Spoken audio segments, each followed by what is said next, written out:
Nagiging trending ngayon yung Kapuso Mo Jessica Soho. Yung mga gurong lahad ng kanilang karanasan na very vocal nilang sinabi kahit tumutulo na yung luha nila, yung karanasan nila, yung kahirapan na dinadanas nila dahil mga garnish sila Pag sinabi natin garnish, dinimanda sila sa korte nung pinagkautangan nila. Ngayon, dahil may utang yung mga guro doon sa isang lender, yung nagpapautang, tama ba yung term ko? Ngayon, hindi sila nakakabayad. Kaya hindi nakakabayad yung mga guro kasi talagang baon na sa utang. Baon na talaga sa utang. Pero dapat yung mga nagpapautang, di ba may batas tayo na parang hindi ako lawyer pero dapat may due diligence Kung may capacity magbayad yung guro.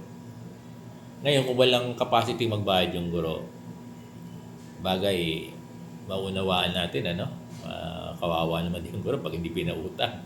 Baka mamaya, Sir Bong, galit ka ba sa amin? Kaya hindi mo rin masisi yung mga guro at yung nagpapautang, Oo. So, wala naman tayong sa nagpapautang Ako hindi ako nagagalit dun sa nagpapautang. Kasi talagang kinailangan sila ng guro O ako, hindi ako sa nagpapautang. Actually, nakatulong pa nga siya. Kasi, pasensya na din teachers kasi bago naman nagpautang sila, nandun naman yung terms di ba? Alam naman natin kung ano yung terms nila. Kaya lang dahil sa kahirapan, ginras o ginrap natin. Kahit alam natin na talagang we will die dyan sa utang na yan. Di ba? Kasi hindi naman yan pinilit ng mga nagpapautang. Hindi ko sila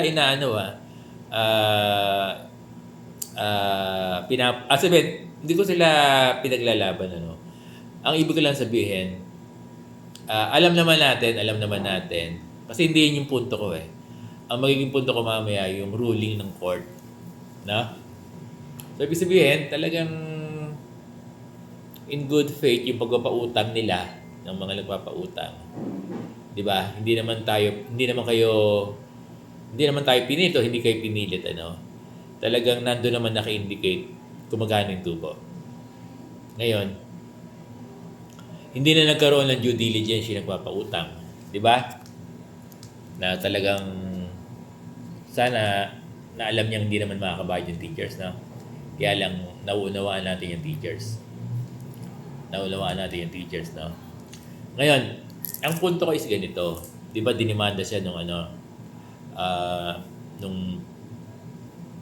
private lending na hindi accredited sa DepEd Ibang tao to, ibang company to Ibang company yung nagdemanda sa kanya, hindi yung mga bangko na inutangan. Ngayon, naging pabor yung ruling ng korte doon sa plaintiff pa ang tawag diyan, yung naghabla. Oo, naging pabor ang ruling. Ngayon, ano ba ang nakailagay doon sa ruling ng garnishment? Sa pagkakaunawa ko, lahat ng personal na bagay ay pwedeng kuhanin. Pero yung bahay na hindi na conjugal property, di ba? Sa pagkakaunawa ko ay hindi maaaring kunin.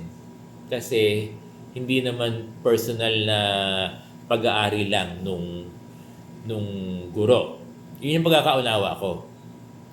May lupa na may-ari ang guro, pero 5 silang magkakapatid. Pwede bang kuhanin yon? Sa pagkakaunawa ko, hindi pwedeng kuhanin dahil isang portion lang, maliit lang na portion yung pag-aari ng guro. So, ang sinasabi ko dito sa personal, sa pagkakaunawa ko, I am not a lawyer, yung mga pag-aari na solo lang ng guro. Tama po ba? Yung mga pag-aari na solo lang ng guro. Ngayon, nag-garnish yung teacher. Dahil pinapahanap sa sheriff di ba? O hinahanap ng sheriff katulong nung nung pinagkautangan o plaintiff ba yan? O pinagkautangan, hinahanap nila kung nasaan yung mga property ng guro na personal niyang pag-aari. At ang pinakamadaling hanapin ay yung salary sa ATM. Kasi magiging interpretation na personal na pera ng guro yun. Kaya lang may may sa practice, sa kultura, sa experience natin, kahit yung mga judge naman hindi ba? Pasensya na po kayo.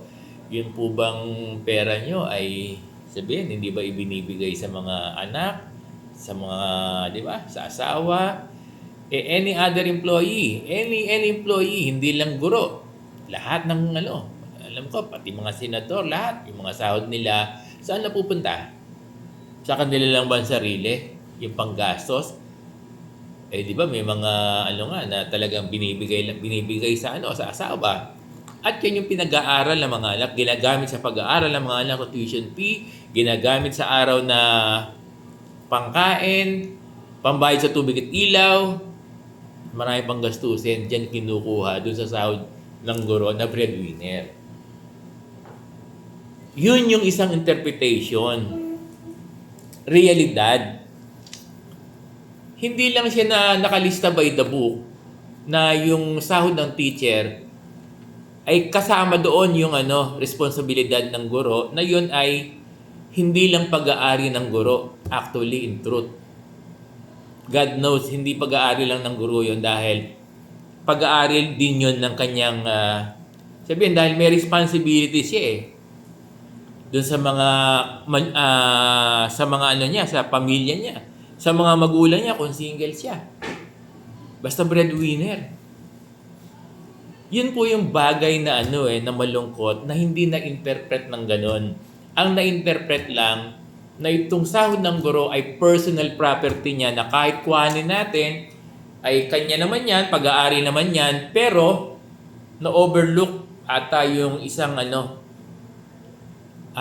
isang bagay na napaka-importante na kapag hindi na ibigay doon sa pamilya, mamamatay ang pamilya, magugutom, hindi nakakain, wala nang pambayad, hindi na magtutuloy-tuloy yung buhay ng pamilya. Ganun ang naging malungkot doon sa interpretation ng rules ng korte na yan ay personal money ng guro.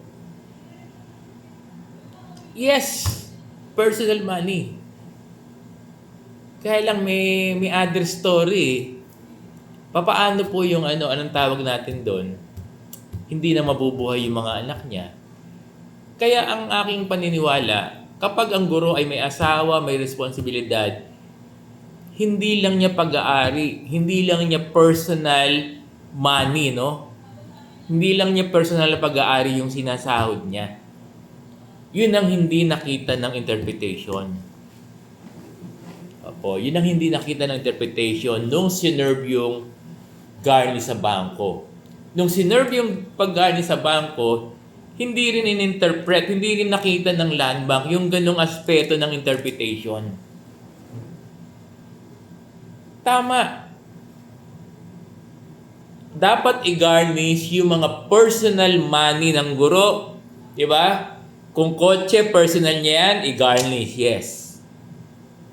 Pero yung pera na marami ang pinakakain, ginagastosan, hindi lang, yung sahod ng guro ay hindi lang niya personal na pag-aari. Yun po yung pinupoint ni Sir Bong. Hindi po ako nag-aano sa mga judge natin. Alam ko yung wisdom nyo. Kaya lang po nag-aapila tayo na yung pag-interpret doon sa personal na salary ng guro na kapag ang guro, anybody, ay may pamilya na, may anak, may asawa, may mga magulang, sa pagkakaunawa ko po, di ba? Sa values natin, sa kultura natin, di ba? Sa practice natin, hindi lang niya property yung sahod dahil yan yung panggasto sa pamilya. Po. Maraming salamat po.